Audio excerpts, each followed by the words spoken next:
मैंने गायत्री मंत्र से बड़ा कोई मंत्र नहीं देखा। ये बात केवल मैं ही नहीं कह रही, सब साधक जानते हैं। जब भी मैं गायत्री मंत्र का जप करने बैठती हूँ, मैं इतनी आनंदित हो जाती हूँ कि मैं आपको बता नहीं सकती। मेरा रोम रोम गायत्री मंत्र से आनंदित हो जाता है, इतना रोम रोम पुलकित होता है कि मैं आपको वो वाली अनुभूति बता ही नहीं सकती। चाहे मैं कितना भी प्रयत्न कर लूँ, चाहे कितना भी जत्न कर लूँ, वो स्थिति मैं आपको बता ही नहीं सकती जो स्थिति मेरी गायत्री मंत्र को जप करने के समय होती है।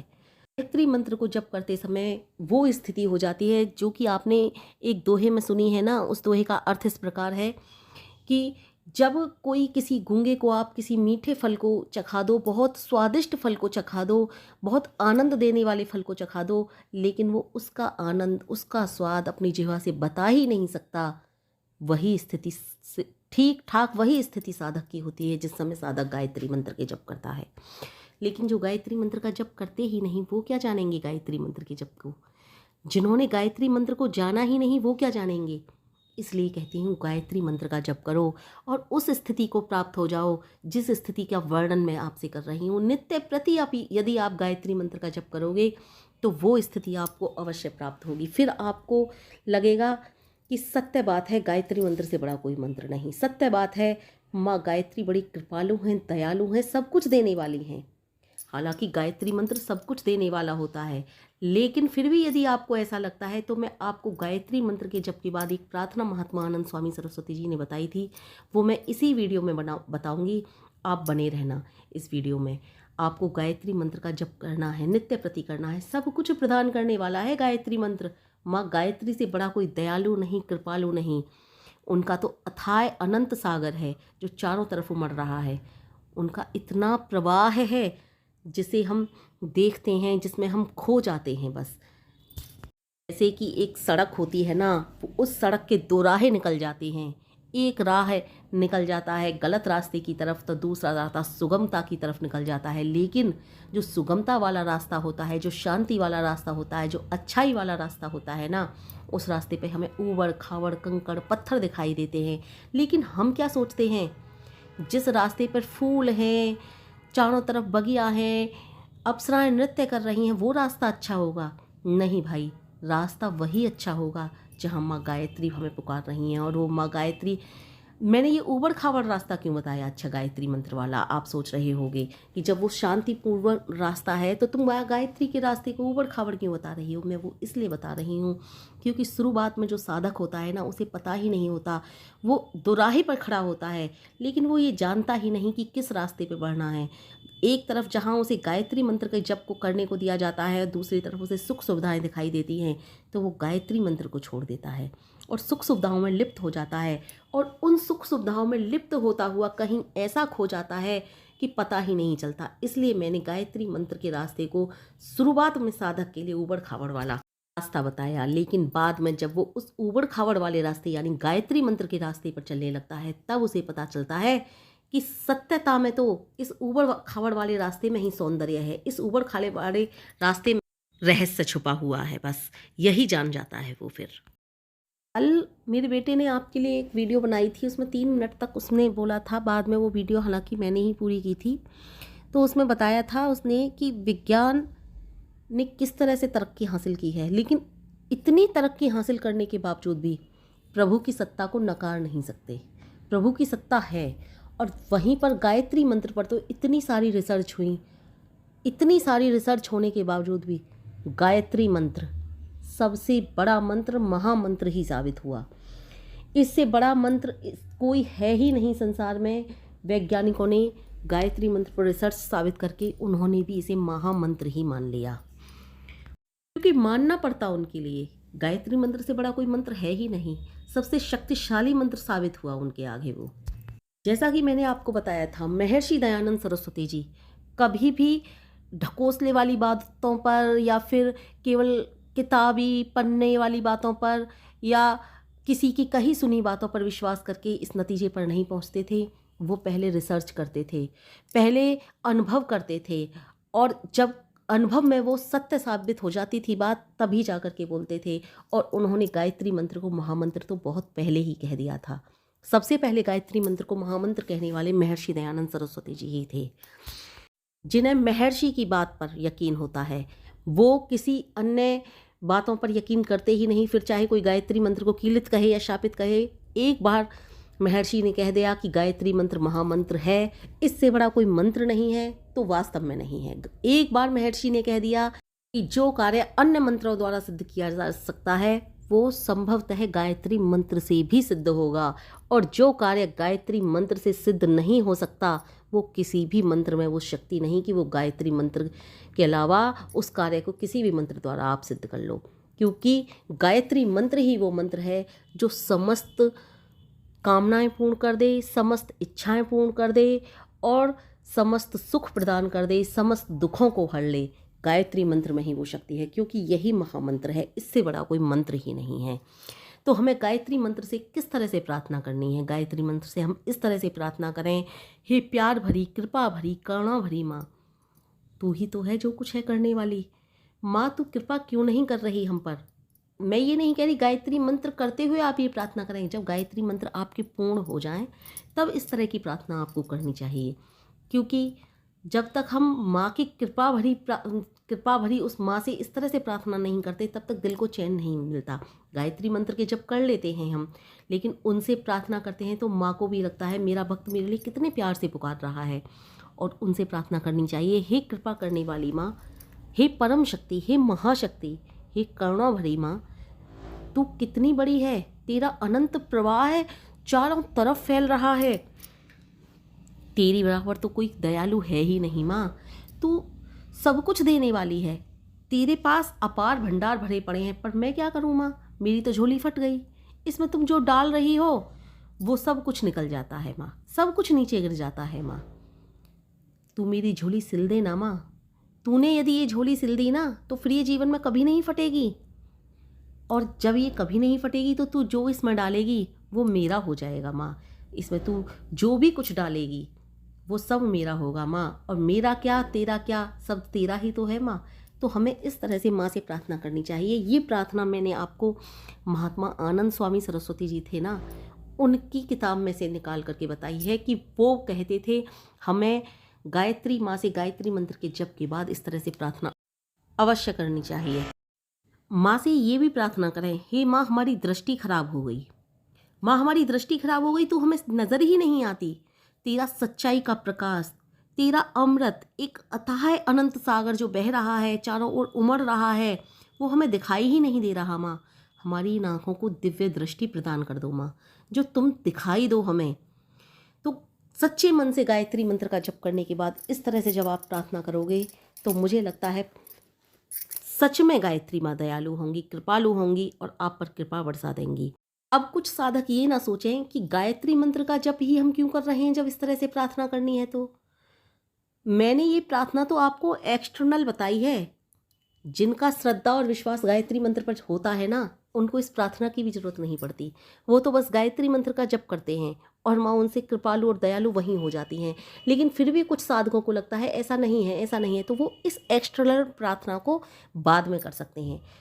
इस प्रार्थना से वैसे कोई ज़्यादा, मैं ये नहीं कह रही कि ज़्यादा फ़ायदा नहीं है, ज़्यादा नुकसान नहीं है, कुछ भी नहीं है।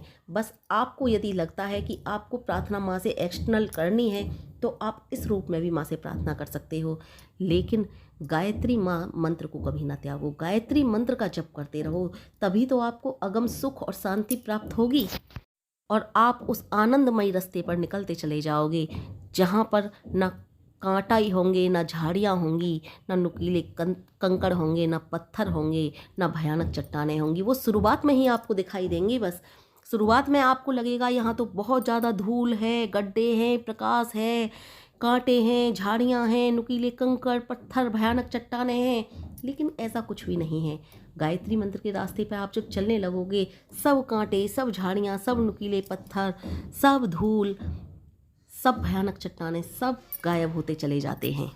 लेकिन यदि आपने दूसरा रास्ता कहीं अपना लिया तो आपको फिर जो सौंदर्य वहाँ पर दिखाई दे रहा है, गुलदस्ते, रंगारंग फूल बाहर झांक रहे हैं, संगमरमर की चट्टानें, गमले, फिल्मी गीत गा रहे हैं, सुंदर स्त्रियां जो नाच गाने कर रही हैं, रंगारंग के प्रकाश के फव्वारे जो उछल रहे हैं, अनेक प्रकार के स्वादिष्ट खाने मेजों पर पड़े हैं, क्लब में, नाइट क्लब में हैं, सब जो मनुष्य के दिल को अपनी ओर खींचते हैं, ये जितने भी सारी साधन हैं ना, जितनी भी सारी चीज़ें हैं, ये सब की सब आपकी उस समय गायब होती चली जाएंगी जहां आप इन सुख सुविधाओं में उलझते चले जाओगे। जैसे जैसे इन सुख सुविधाओं में उलझोगे वैसे वैसे आपके दुखों का, संकटों का समय आना आप पर शुरू हो जाएगा, क्योंकि आप माँ गायत्री वाले रास्ते से वंचित हो रहे हो। माँ गायत्री के रास्ते से वंचित ना हो, माँ गायत्री वाले रास्ते पर चलो। मैंने इसीलिए आपको ये 2 रास्ते बताए थे कि 2 रास्ते जा रहे हैं, साधक दोराहे पर खड़ा हुआ है, कौन सा रास्ता अपनाएगा। इसलिए उस रास्ते को अपनाओ जहाँ माँ गायत्री वाला रास्ता है, उस रास्ते पर ही परम आनंद है, उसी रास्ते पर परम कल्याण होगा। इस दुनिया ने आधुनिकता के रास्ते में आकर बहुत धन कमाया है, बहुत संपत्ति कमाई है। कोई करोड़पति है, कोई अरबपति है, कोई खरबपति है, न जाने क्या क्या हैं, लेकिन उसे शांति कहीं नहीं मिलती।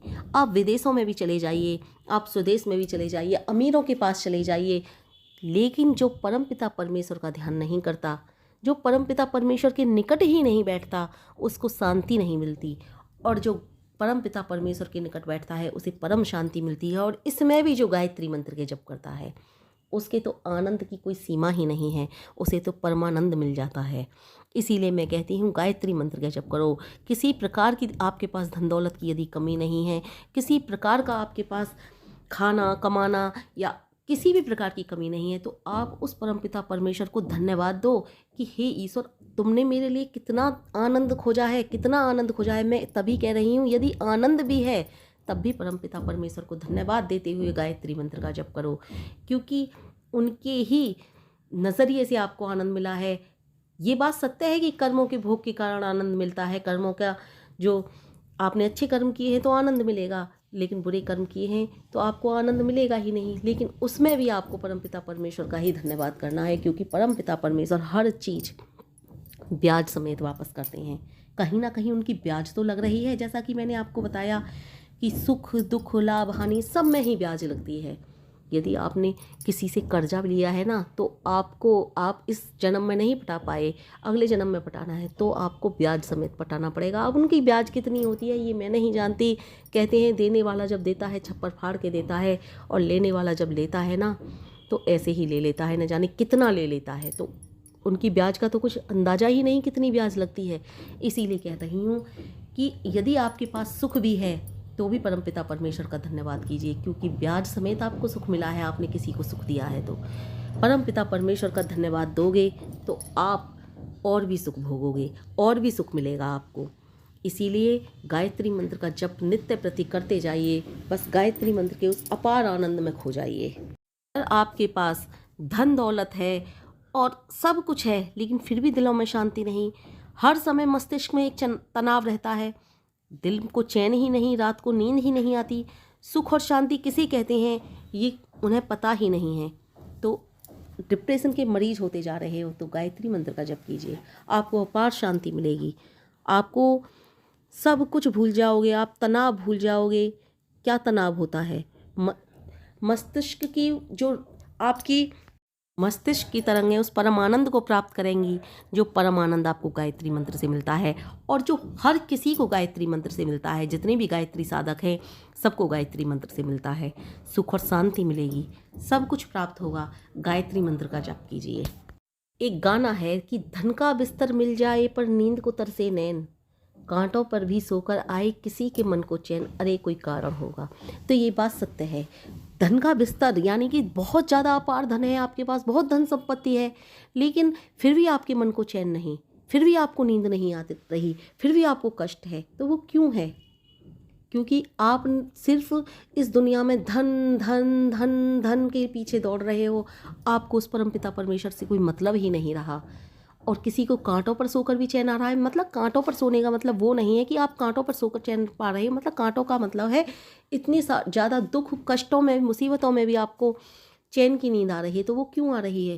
क्योंकि परमपिता परमेश्वर से आपका लिंक जुड़ा हुआ है, आप परमपिता परमेश्वर से जुड़े हुए हो कहीं ना कहीं, किसी न किसी रूप में। यदि आप परमपिता परमेश्वर से जुड़े हुए हो तो आपको कांटों पर यानी कि दुख संकट मुसीबत में भी चैन की नींद आएगी, क्योंकि परमपिता परमेश्वर उन दुख संकट मुसीबतों से हमें लड़ने की वो शक्ति प्रदान कर देते हैं कि हम आगे को बढ़ते जाते हैं और हम हमें चैन सुख मिलता रहता है। चाहे कितना भी दुख संकट मुसीबत हो, हम उसे तिनके के समान हटाकर आगे बढ़ते रहते हैं।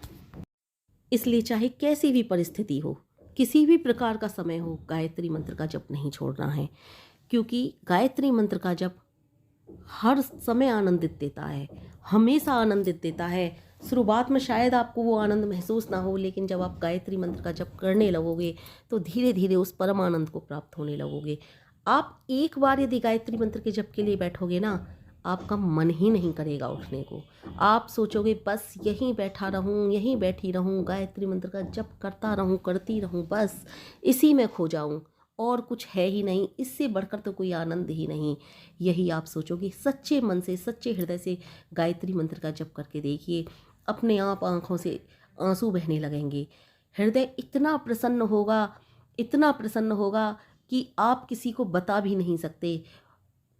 इतना आनंद देने वाली वो हृदय में हल्की हल्की मीठी मीठी पीड़ा होगी, लेकिन वो पीड़ा बहुत आनंददायी होगी। उस आनंददायी पीड़ा को आप ये सोचोगे कि ऐसा आनंद, वो भी पीड़ा में। कैसे? वो पीड़ा होती है परमपिता परमेश्वर से मिलने की। वो पीड़ा होती है, हे परमपिता परमेश्वर अब तो निकट आ जाओ, बहुत दिन हो चुके, इन आँखों को अब कष्ट ना दो, इन आँखों को दिव्य दृष्टि प्रदान दे दो, जिससे मैं तुम्हें देख पाऊँ। और तुम परमपिता परमेश्वर के बहुत निकट पहुँचते जाते हो। ये मैं एक कल्पना वाली बात नहीं कर रही हूँ आपसे। आप गायत्री मंत्र का जप करो, इतने प्यार में माँ गायत्री के में खो जाओ, और जब आप इतने प्यार में खो जाओगे ना माँ गायत्री के, इतने निकट पहुँचने लगोगे, तो आपको ये सब बातें सत्य महसूस होंगी जो मैं बता रही हूँ आपको। आपको पता चल ही जाएगा, मेरे पास हर पल हर क्षण माँ गायत्री रहती हैं। आपको पता चल ही जाएगा कि कोई ना कोई शक्ति ऐसी है जिसे मैं महसूस कर पाता हूँ या कर पाती हूँ। आप सत्यता समझ जाओगे कि सचमुच किसी परम शक्ति से मेरा संपर्क जुड़ने लगा है, कोई परम शक्ति मेरी रक्षा करने लगी है, कोई परम शक्ति मुझे देख रही है, कोई परम शक्ति मुझे सुन रही है, और मैं जिस परम शक्ति को ध्याता हूँ, जपता हूँ, वो परम शक्ति मेरे बहुत निकट है, बहुत निकट है, और धीरे धीरे निकट ही आ रही है। इसीलिए कह रही हूँ, प्यारे लगने वाले रास्ते की तरफ मत भागो, जो रास्ता कल्याणकारी है उस रास्ते की तरफ भागो। जो रास्ता परम कल्याण की तरफ जाता है उस रास्ते की तरफ दौड़ो, क्योंकि प्यारी लगने वाली तो इस संसार में बहुत सारी चीज़ें हैं जो हमें न जाने कहाँ से कहाँ गर्त में गिरा देती हैं, और इन प्यारी लगने वाली चीज़ों के पीछे भागेंगे हम तो इस जन्म में तो क्या किसी भी जन्म में सफल नहीं हो पाएंगे। लेकिन यदि कल्याणकारी रास्ता यानी गायत्री मंत्र वाले रास्ते की तरफ भागेंगे तो हमारा कल्याण ही कल्याण होगा, और उस परम कल्याण को प्राप्त होंगे कि हम आनंदमयी जीवन जी पाएंगे।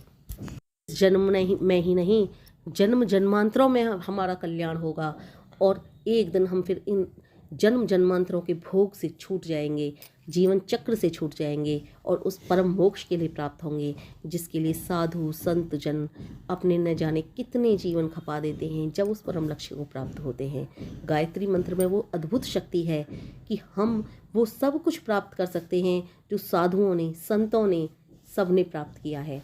इसीलिए कहते हैं गायत्री मंत्र महामंत्र है। गायत्री मंत्र से बड़ा कोई मंत्र नहीं है। ये बात सिद्ध है, ये बात सत्य है। विज्ञान ने ही नहीं, हमारे ऋषियों ने, महर्षियों ने तो न जाने कितने वर्ष पूर्व ये बात बता दी थी कि गायत्री मंत्र से बड़ा कोई मंत्र नहीं है। महर्षि दयानंद सरस्वती जी के पूना वाले व्याख्यान का वर्णन मैंने बहुत पहले ही आपसे किया था कि गायत्री मंत्र को महामंत्र सर्वप्रथम उन्होंने ही कहा था, और गायत्री मंत्र महामंत्र